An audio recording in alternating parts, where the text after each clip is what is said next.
রাধার বাবা হরিপদ অনিককে দেখে অনেক খুশি হলেন। কিছুক্ষণ পর রাধা ঘরে আসে।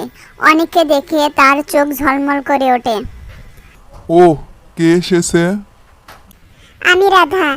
তুমি তো নিচের শহরের কেউ, এখানে কি করছো? জি, আমি অনিক।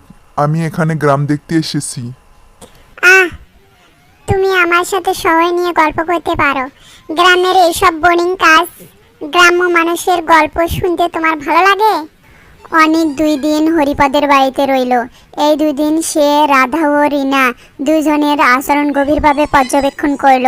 রাধা নিজেকেই অনিকের সামনে খুব আধুনিক ও স্মার্ট প্রমাণ করার চেষ্টা করত।